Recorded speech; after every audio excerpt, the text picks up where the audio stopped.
आखिर क्यों एक बार फिर आरएसएस प्रमुख मोहन भागवत चर्चा में हैं?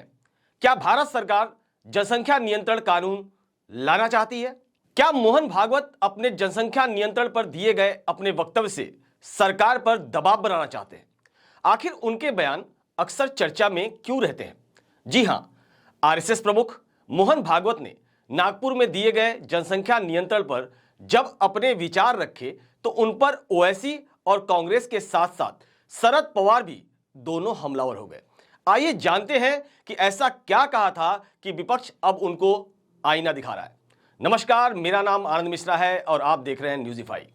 संघ प्रमुख मोहन भागवत ने जनसंख्या नीति पर जोर देते हुए कहा कि जनसंख्या में संतुलन बिगाड़ने का परिणाम है कि इंडोनेशिया से ईस्ट तिमोर, सूडान से दक्षिण सूडान और सर्बिया से कोसोवो नाम से नए देश बन गए। जनसंख्या नीति गंभीर मंथन के बाद तैयार करना चाहिए और इसे सभी पर लागू करना चाहिए। हम सब पर समान रूप से लागू हो, किसी को भी इसमें छूट ना मिले। ऐसी नीति लाना चाहिए कि आज देश में 70 करोड़ से ज्यादा युवा हैं। मोहन भागवत ने कहा कि चीन को जब लगा कि जनसंख्या बोझ बन रही है तो उसने रोक लगा दी। हमारे समाज को भी जागरूक होना पड़ेगा।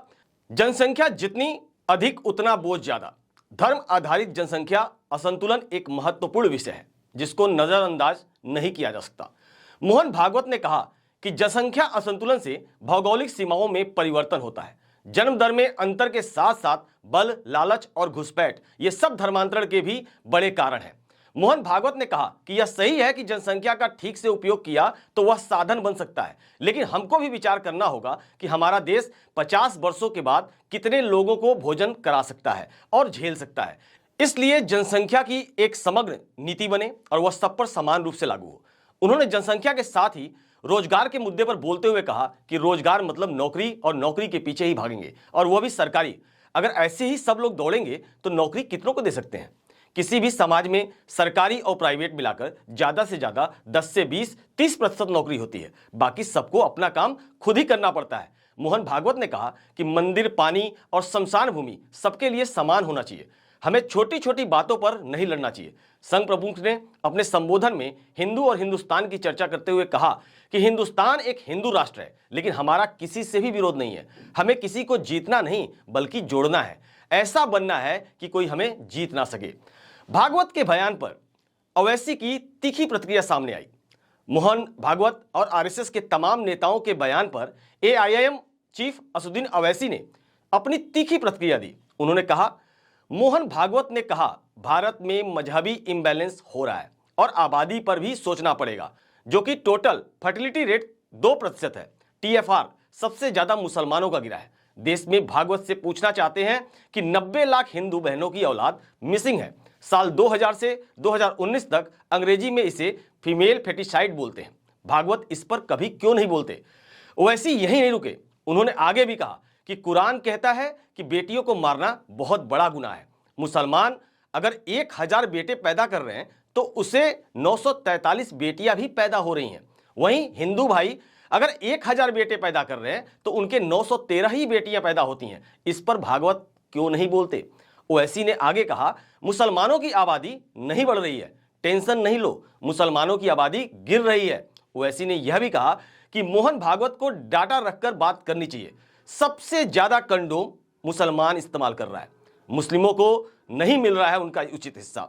इस बात को राष्ट्रवादी कांग्रेस पार्टी के प्रमुख शरद पवार ने शनिवार को कहा कि मुस्लिम समुदाय के लोग महसूस कर रहे हैं कि इस देश की जनसंख्या में एक बड़ी भागीदारी होने के बावजूद उन्हें उनका उचित हिस्सा नहीं मिल पा रहा है।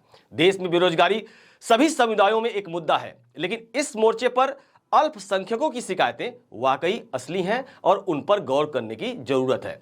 जनसंख्या नियंत्रण कानून पर बीजेपी के कई नेता खुलकर अपनी बात पहले भी रख चुके हैं। अधिकतर नेता इस कानून को बनाने के समर्थन में ही रहते हैं, लेकिन यह भी जान लीजिए कि प्रधानमंत्री नरेंद्र मोदी ने भी 2019 में स्वतंत्रता दिवस के मौके पर बढ़ती जनसंख्या पर अपनी बात रखी थी। उन्होंने कहा था कि जनसंख्या विस्फोट पर चर्चा और जागरूकता की ज्यादा जरूरत है।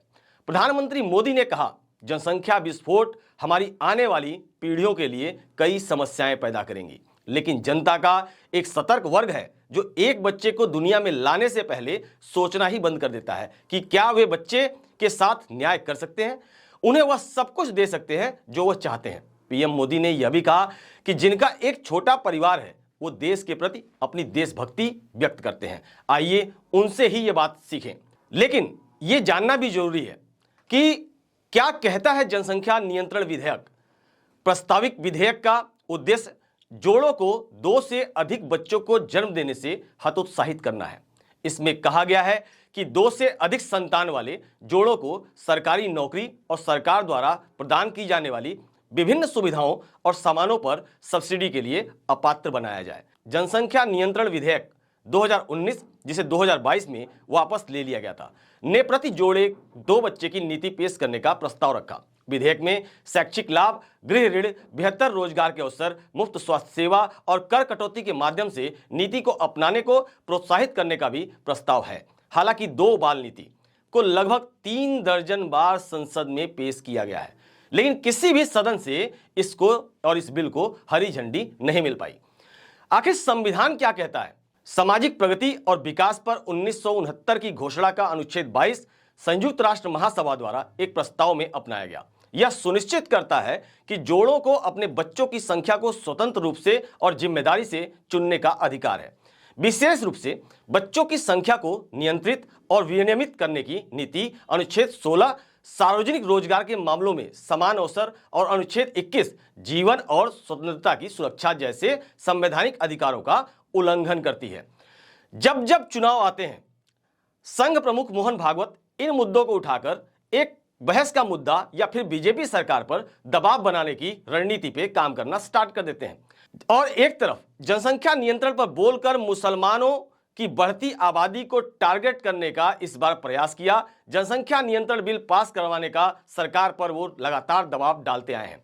बहरहाल देखते हैं ये मुद्दे सरकार पर दबाव बनाने के लिए हैं या फिर वोटों के ध्रुवीकरण करने का एक प्रयास है, ये तो वक्त बताएगा। आपको हमारा आज का सियासी वृत्तांत कैसा लगा, नीचे कमेंट बॉक्स में जाकर जरूर बताएं। अगर आपने अभी तक इस चैनल को सब्सक्राइब नहीं किया है तो इसको अभी सब्सक्राइब करें और नीचे बेल आइकन को दबाना ना भूलें। और अगर आप ये न्यूज़ हमारे फेसबुक पेज पर देख रहे हैं तो लाइक जरूर करें ताकि हमारी वीडियो आप तक पहले ही पहुंच सके। आज के लिए इतना ही, कल फिर मिलते हैं किसी नए सियासी किस्से के साथ। तब तक के लिए नमस्कार।